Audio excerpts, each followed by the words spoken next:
ఈ రాత్రికాల సమయంలో నీ బిడ్డలము ప్రభువా, నీ సన్నిధిలో చేరిన తండ్రి, ఇంతవరకు కీర్తించడానికి స్తుతించడానికి ఇటు కృపను మీరు మాకు అనుగ్రహించిన విధానముకై స్తోత్రము. రెండవ మారు మీ దాసుడు మీ పక్షము నిలబడి మీ లేఖన సత్యములను ప్రభా బయలుపరచుటకు అల్పుడైనటువంటి మీ దాసుని ప్రభా మీరు బయలుపరచండి. మీ జ్ఞానం చేత మీ బిడ్డను మీరు నింపి మా వాక్కులను మీరు వినిపించమని మా ప్రాణప్రియుడైనటువంటి యేసుక్రీస్తువు నామమున అడిగి మిక్కిలి వినయంతో బ్రతిమలాడి ప్రార్థించి వినేలమై వేడుకుంటున్నాం తండ్రి, ఆమేన్. చూద్దాం, ఇక్కడ ఎందుకు దావీదు మహారాజు ఆ రీతిగా దేవుణ్ణి ప్రార్థించినటువంటి వాడుగా ఉన్నాడు. మరొకసారి జ్ఞాపకం చేస్తున్న మాటను, యెహోవా తన్ను సౌలు చేతిలో నుండి తన శత్రువులందరి చేతిలో నుండి తప్పించిన దినమున దావీదు ఈ గీత వాక్యమును చెప్పి యెహోవాను స్తుతించి అతడు ఇట్లా నేను ఏమన్నాడు, ఆయన 20వ వచనంలో ఉన్నాడు చూడండి, నేను ఆయనకు ఇష్టుడను గనుక ఆయన నన్ను తప్పించెను. నిజముగా ఆయనకు మనము ఇష్టలుగా ఉంటే, ఆయన యందు భయభక్తులు కలిగి జీవించినటువంటి వారముగా ఉంటే, ఆయన అన్ని వేళలా మనలను తప్పించేటువంటి వాడుగా ఉన్నాడు. ఆయన నీతిమంతుడు, నీతి కలిగినటువంటి దేవుడు. దావీదు మొదటిగా ఆ గొర్రెలను కాసేటువంటి వాడుగా ఉన్నాడు. ఆ తరువాత దేవుడు దావీదును ఎంతగానో ఆశీర్వదించాడు, అభిషేకించాడు. ఇదిగో తన తండ్రి స్థానంలో రాజుగా నిలవబెట్టినటువంటి వాడుగా ఉన్నాడు. మరి అట్టి గొప్ప దీవెనను దావీదు పొందుకున్నటువంటి వాడుగా ఉన్నాడు. అదే రీతిగా ఆశీర్వదించబడినటువంటి వ్యక్తిని మనం చూద్దాం. ఒకరిని అదే విధముగా రక్షించబడినటువంటి వ్యక్తిని మనం ఒకరిని చూద్దాం.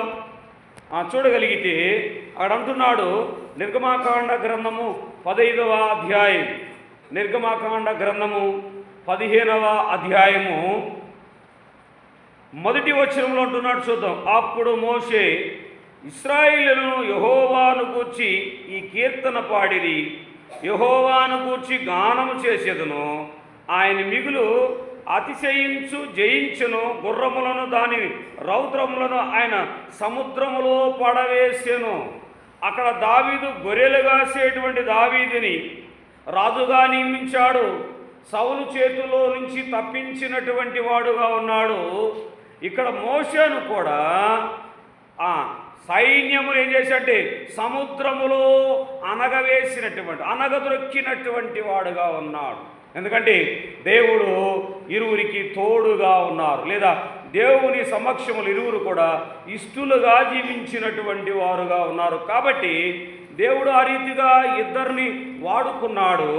చూద్దాం. మనము మొదటి మాటగా చూడగలిగితే న్యాయాధిపతుల గ్రంథము 5వ అధ్యాయం, న్యాయాధిపతుల గ్రంథము 5వ అధ్యాయం చూడండి ఒకసారి ఆ మాట. న్యాయాధిపతుల గ్రంథము 5వ అధ్యాయము మొదటి వచనములో ఉంటున్నాడు చూడండి. మొదటి వచనంలో ఉంటున్నాడు, ఆ దినమున దెబోరాము అభినోయి కుమారుడైనటువంటి బారాకు ఈ కీర్తన పాడినటువంటి వారై ఉన్నారు. చూడండి, అక్కడ మోషే పాడాడు, దావీదు పాడాడు, దెబోరాము అభియుడైనటువంటి కుమారుడైనటువంటి బారాకు కూడా కీర్తన పాడుతున్నాడు. ఎందుకంటే ఇష్టులైనటువంటి వారు దేవునికి కృతజ్ఞత కీర్తనలు పాడేటువంటి వారుగా ఉన్నాడు. నీవు నేను సంతోషం వచ్చినప్పుడు లేదా దుఃఖం వచ్చినప్పుడు కీర్తనలు పాడేటువంటి అట్టి తత్వము నీవు నేను కలిగినటువంటి వారముగా ఉన్నామా? సహోదరి సహోదరులారా, ఈ రాత్రికాల సమయంలో దేవుని యొక్క లేఖన గ్రంథంలో ఉన్నటువంటి ఆ ప్రాముఖ్యమైనటువంటి ఆ మాటలను మనము జ్ఞాపకం చేసుకుందాం. యెషయా గ్రంథము 12వ అధ్యాయం, యెషయా గ్రంథము 12వ అధ్యాయము మొదటి 6 వచనాల్లో అంటున్నాడు. ఉన్నవి 6 వచనాలే. అక్కడ ఏమంటున్నాడు చూడండి, ఆ దినమున మీరిలాగందురు, యెహోవా నీవు నా మీద కోపపడితివి, నీ కోపము చల్లారెను, నిన్ను స్తుతించుచున్నాను, నీవు నన్ను ఆదరించి ఉన్నావు. ఇదిగో నా రక్షకుడు కారణభూతుడకు దేవుడవు, నేను భయపడక ఆయనను నమ్ముకొనుచున్నాను. యెహోవా, యెహోవాయే నాకు బలము, ఆయనే నాకు కీర్తనాస్వాదము, ఆయన నాకు రక్షణాధారమైన. కావున మీరు ఆనందపడుడి, రక్షణాధారమైనటువంటి బావులలో నుండి నీళ్లు చేదుకొందురు. ఆ దినమున మీరిలాగందురు, యెహోవాను స్తుతించుడి, ఆయన నామమును ప్రకటించుడి. నిజముగా దేవుని యందు భయభక్తులు కలిగి జీవించేటువంటి బిడలము మనమైతే నిజముగా ఆయన చేసినటువంటి మేలులకు ఆయనను మనము స్తుతించేటువంటి వారం, గణపరిచేటువంటి వారముగా మనము ఉండబోతున్నాం. నిజముగా ఆయనను మనం ఎరిగినటువంటి వారు, లేదా ఆయన మనలను ఇష్టపడేటువంటి వాడుగా ఉంటే మనం ఆయనందు ఆనందించేటువంటి వారముగా ఉంటాం. చూద్దాం, రెండవ మాటగా చూడగలిగితే సమూయేలు మొదటి గ్రంథము 23వ అధ్యాయం. సమూయేలు మొదటి గ్రంథము 23వ అధ్యాయము 14వ వచనములో చూడగలిగితే ఎక్కడున్నాడు దావీదు? ఇదిగో సౌలు చేత తరమబడుతున్నటువంటి దావీదు ఎక్కడున్నాడు? ఆ దావీదు ఎందుకున్నాడు అక్కడ? ఎక్కడ దాగినటువంటి వాడుగా ఉన్నాడు? ఎక్కడ దాగినటువంటి దావీదును దేవుడు రక్షించినటువంటి వాడుగా ఉన్నాడు. అయితే దావీదు అరణ్యంలోను కొండ స్థలముల యందు ఉందును, ఆ జీపను అరణ్యంలో ఒక పర్వతమందు నివాసము చేయుచున్నాడు. ఎప్పుడైతే సౌలు తరిమాడో అరణ్యములో జీపను అరణ్యంలో ఒక పర్వతమందు నివాసము చేయుచుండెను. సౌలు అనుదినము అతన్ని వెతికెను, నేను దేవుడు సౌలు చేతికి అతనిని అప్పగించలేదు. నిజముగా నీవు నేను ఆయన యందు ఆనందించేటువంటి వారముగా ఉంటే పరస్తుల చేతికి కూడా ఆయన మనల్ని అప్పగించేటువంటి వాడు కాదు. ఎందుకంటే న్యాయము తీర్చగలిగినటువంటి దేవుడు ఆయనే కాబట్టి ఆయనే న్యాయం తీర్చేటువంటి వాడుగా ఉన్నాడు. అన్యులకు ఆయనను అప్పగించేటువంటి వాడు. ఇక్కడ దావీదును సౌలు ప్రతి దినము వచ్చి చూస్తూ వెళ్తున్నాడు, కానీ సౌలుకు కనబడనీయకుండా చేసినటువంటి వాడు. ఎందుకంటే అది దేవుని చిత్తము కాదు.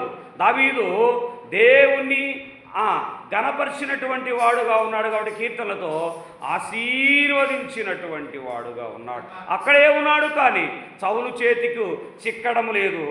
అక్కడేమన్నాడు చూడండి, తన ప్రాణము తీయటకే సౌలు బయలుదేరినని తెలుసుకొని దావీదు జీపు అరణ్యంలో ఒక వనమును దిగెను.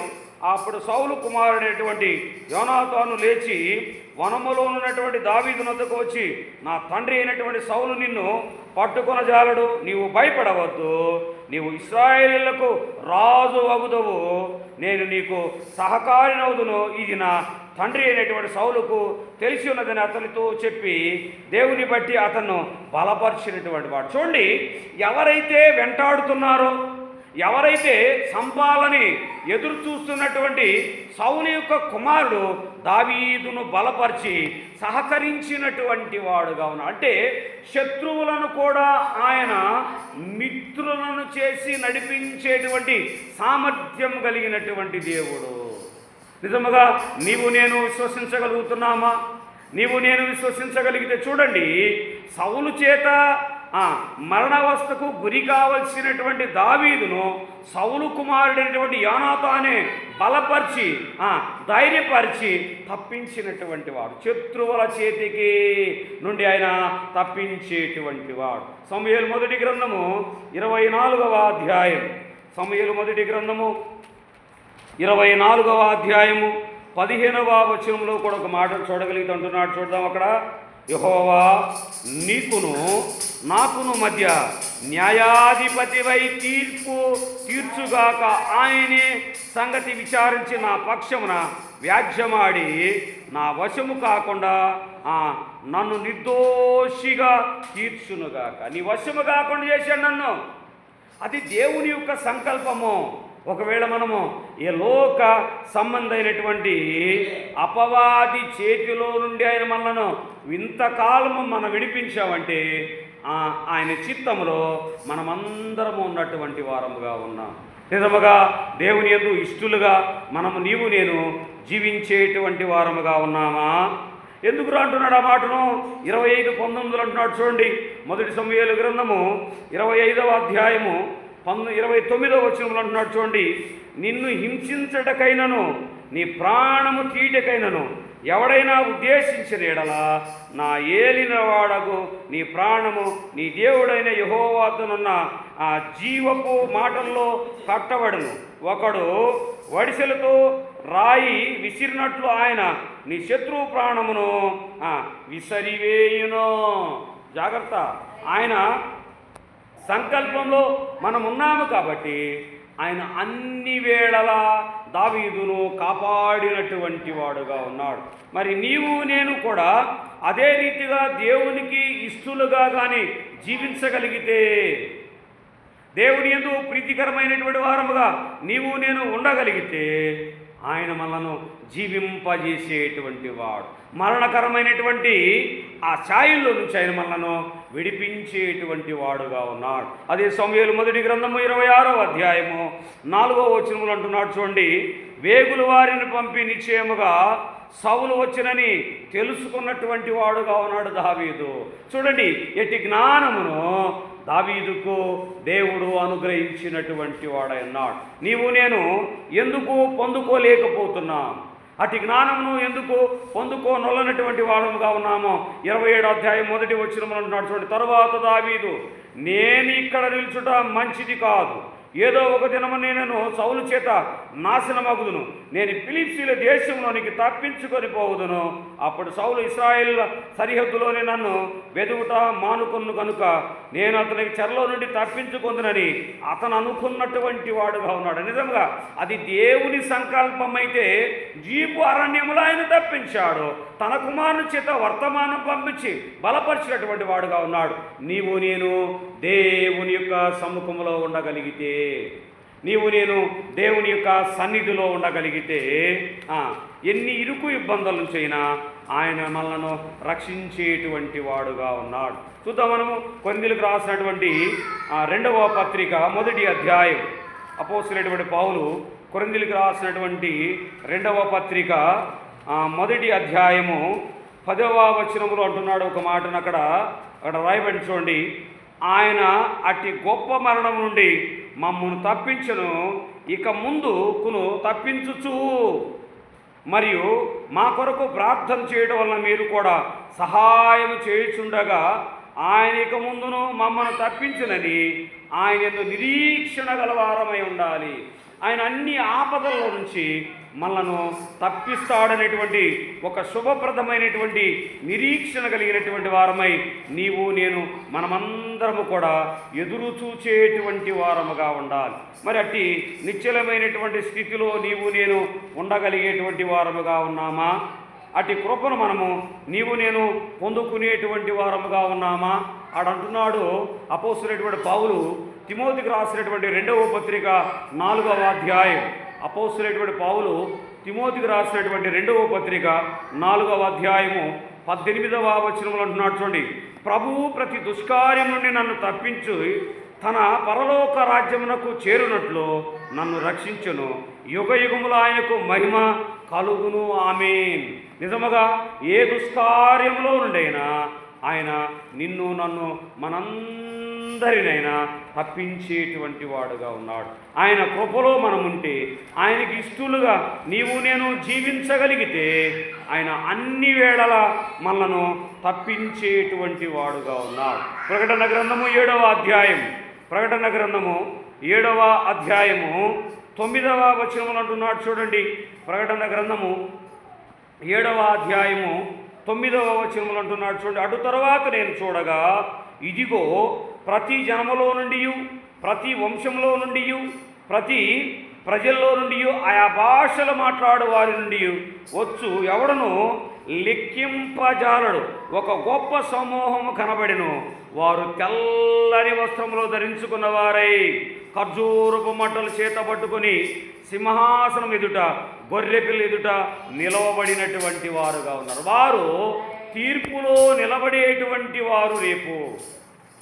అంతేగాని భాషలు మాట్లాడేటువంటి వారు లేదా భక్తులు అని చెప్పేటువంటి వారు తీర్పులో నిలబడరు. కానీ ఎవరు నిలబడగలుగుతారంటే ఆయన యందు భయభక్తులు కలిగి జీవించేటువంటి వారు. మూడవదిగా చూడగలిగితే సమూయేలు 2వ గ్రంథము 15వ అధ్యాయం, సమూయేలు 2వ గ్రంథము 15వ అధ్యాయము 26వ వచనములు అంటున్నాడు. 3వ మాటను, దానిని తన నివాస స్థానముగా నాకు చూపించుము, నీ యందు నాకు ఇష్టము లేదని ఆయన సెలవిచ్చిన ఎడల ఆయన చిత్తము నీ దృష్టికి అనుకూలమైనట్లు నా ఎడల జరిగించమని నేను చెప్పుదునని పలికినటువంటి వాడుగా ఉన్నాడు. దావీదు యొక్క మనస్తత్వం, దావీదు యొక్క తీర్మానము, దావీదు దేవుని పట్ల చూపిస్తున్నటువంటి ప్రేమ ఆదరణ ఎట్టిదిగా ఉన్నదో మనము కీర్తనల గ్రంథంలోకి వెళ్ళగలిగితే 22వ కీర్తన 8వ చరణములు అంటున్నాడు. ప్రధాన గాయకుడు దావీదు రాసినటువంటి కీర్తనలోని 22:8 అంటున్నాడు ఒక మాటను, యెహోవా మీద నీ భారము మోపము, ఆయన వానిని విడిపించునేమో, వాడు ఆయనకు ఇష్టుడు కదా, ఆయన వాణ్ణి తప్పించునేమో అందురు. నిజముగా మన భారము ఆయన మీద మోపగలిగితే ఆయనకు మనం ఇష్టలము కాబట్టి ఆయన ఆ భారము నుంచి, ఆ బాధలలో నుంచి ఆయన మనలను విడిపించేటువంటి వాడుగా ఉన్నాడు, ధైర్యపరిచేటువంటి వాడుగా ఉన్నాడు, ఆదరించేటువంటి వాడుగా ఉన్నాడు. అదే 31:8 చూడగలిగితే కీర్తనల గ్రంథము దావీదు రాసినటువంటి కీర్తనలు 31:8 చూడగలిగితే అంటున్నాడు, యెహోవా నీకే మొరపెట్టి తిని నా ప్రభువా బ్రతిమిలాడుకుంటిని.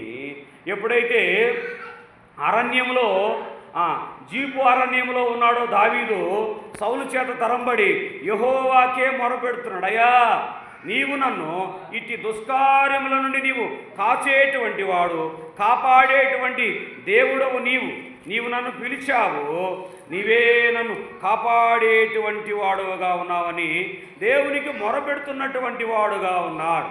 కీర్తనలో 118వ కీర్తన 5వ చరణంలో కూడా అంటున్నాడు, చూడండి, ఇరుకునందుండి నేను యెహోవాకు మొరపెట్టి తిని విశాల స్థలమందు యెహోవా నాకు ఉత్తరమిచ్చినటువంటి వాడు. ఆపదలలో ఉండి మనం ఆయనకు మొరపెట్టగలిగితే మన ఆపదల నుంచి ఆయన మనలను విడిపించేటువంటి వాడుగా ఉన్నాడు. మరి అట్టి ప్రధానుడైనటువంటి దేవుని నీవు నేను ఏ రీతిగా ఆరాధన చేస్తున్నటువంటి వారముగా ఉన్నాం. యాత్ర కీర్తనలోనే 147వ కీర్తన 11వ చరణములు అంటున్నాడు. చూడండి, 147వ కీర్తన 11వ చరణములు అంటున్నాడు, తన యందు భయభక్తులు గలవారి యందు తన కృప కొరకు కనిపెట్టువారి యందు యెహోవా ఆనందించువాడై ఉన్నాడు. నిజముగా ఆ ఆనందము దావీదులో కలిగినటువంటిదిగా చూస్తున్నాం. ఆయన నిజముగా మొరలేడాడు, అయ్యా ఇదిగో నేను జీపు అరణ్యములో సౌలు చేత తరమబడినటువంటి వాడుగా ఉన్నాను, ఇదిగో మరణ ఛాయలు నాకు అల్లుకునుగా ఉన్నవి అన్నప్పుడు దేవుడు ఎంతగానో కాసి కాపాడినటువంటి వాడుగా ఉన్నాడు. చూద్దాం, మనం 4వ మాటగా చూడగలిగితే ఆదికాండ గ్రంథము 26వ అధ్యాయం, ఆదికాండ గ్రంథము 26వ అధ్యాయము 22వ వచనములు అంటున్నాడు. చూడండి, ఆదికాండ గ్రంథము 26వ అధ్యాయము 22వ వచనం, అక్కడ నుండి వెళ్ళి మరొక బావి త్రవించెను, దాని విషయమే వారు జగడమాడలేదు కనుక అతడు ఇప్పుడు యెహోవా మనకు ఎవడు ఎడము కలుగు చేసి ఉన్నాడు కనుక ఈ దేశమందు అభివృద్ధి పొందదు కనుకొని దానికి రెహోబోతు పేరు పెట్టెను. ఎవరితను? అబ్రహాము కుమారుడైనటువంటి ఇస్సాకు. తన తండ్రి హయాములో అనేక రకాలైనటువంటి ఇబ్బందులను ఎదుర్కొన్నాడు, తవ్వించినటువంటి బావులను పూడ్చాడు. కానీ మరలా దేవుని కృపను పొందుకొని బావులు తవ్వించినప్పుడు అడ్డు చెప్పనటువంటి వారు ఎక్కడ? అక్కడి నుంచి అతడు బెర్షిబా వరకు వెళ్ళినటువంటి వాడుగా ఉన్నాడు. నిజముగా ఆయన యందు భయభక్తులు కలిగి నీవు నేను జీవించగలిగితే, ఆయన యందు కృప పొందుకోగలిగితే ఆయన అన్ని వేళలా మనలను ఆదరించేటువంటి వాడుగా ఉన్నాడు. యెషయా గ్రంథము 41వ అధ్యాయం, యెషయా గ్రంథము 42వ అధ్యాయము, యెషయా గ్రంథము 42వ అధ్యాయము మొదటి వచనములో అంటున్నాడు, ఒక మాటను చూద్దాం.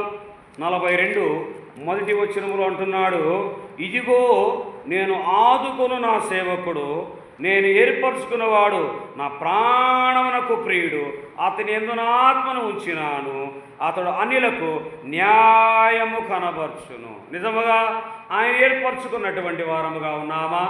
ఆయన యందు భయభక్తులు కలిగి నీవు నేను స్థిరమైనటువంటి జీవితములో జీవించగలిగేటువంటి అట్టి మనసును నీవు నేను కలిగినటువంటి వారముగా ఉన్నామా? సహోదరి సహోదరులారా, ఈ రాత్రికాల సమయంలో దేవుని యొక్క పరిశుద్ధ లేఖన గ్రంథము సూటిగా స్పష్టముగా మనందరితో మాట్లాడుతుంది.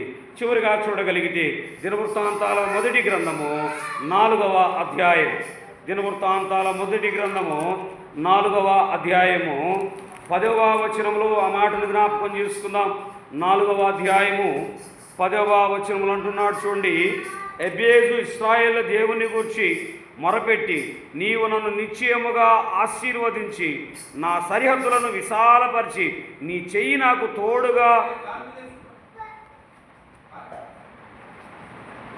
చూడండి ఏమన్నాడు, తోడుగా ఉండ దయచేసి నాకు కీడు రాకుండా దానిలోని నన్ను తప్పించమని ప్రార్థింపగా దేవుడు అతని దానిని అతనికి దయచేసినటువంటి వాడుగా ఉన్నాడు. దావీదు మొరను దేవుడు ఆలకించాడు. ఏ రీతిగా ఆలకించాడు దేవుని మొరను అంటే, దేవునికి యందు భయభక్తులు కలిగి జీవించినటువంటి దావీదు యొక్క మొరను దేవుడు ఆలకించినటువంటి వాడై ఉన్నాడు. నీ నా మొరను ఆయన ఆలకించడం లేదంటే నీలో నాలో ఏమన్నా అవిధేయత ఉన్నదేమో సరిచూసుకోండి. ఈ రాత్రికాల సమయంలో ఈ నూతన సంవత్సరంలోనికి ప్రవేశించాం, మంచిదే, కానీ మన జీవితాలు కూడా నూతన పరచబడినటువంటి జీవితాలుగానే ఉన్నవా? సహోదరి సహోదరులారా, పరిశుద్ధ లేఖన గ్రంథము దావీదు జీవితమును మరణ ఛాయలో నుంచి దేవునికి మొరపెట్టాడు కాబట్టి దేవుడు ఉత్తరమిచ్చి దావీదును ఎవరైతే సంపాలని ఆశ కలిగినటువంటి వారుగా ఉన్నారో సౌలు కుమారుడైనటువంటి యోనాతాను నుంచే సహాయం చేసి తప్పించబడినటువంటి వాడు. నీవు నేను ఆ పాపపు ఊపిలో నుంచి లోక సంబంధమైనటువంటి దురాశల నుంచి విడిపించబడాలంటే దేవుడు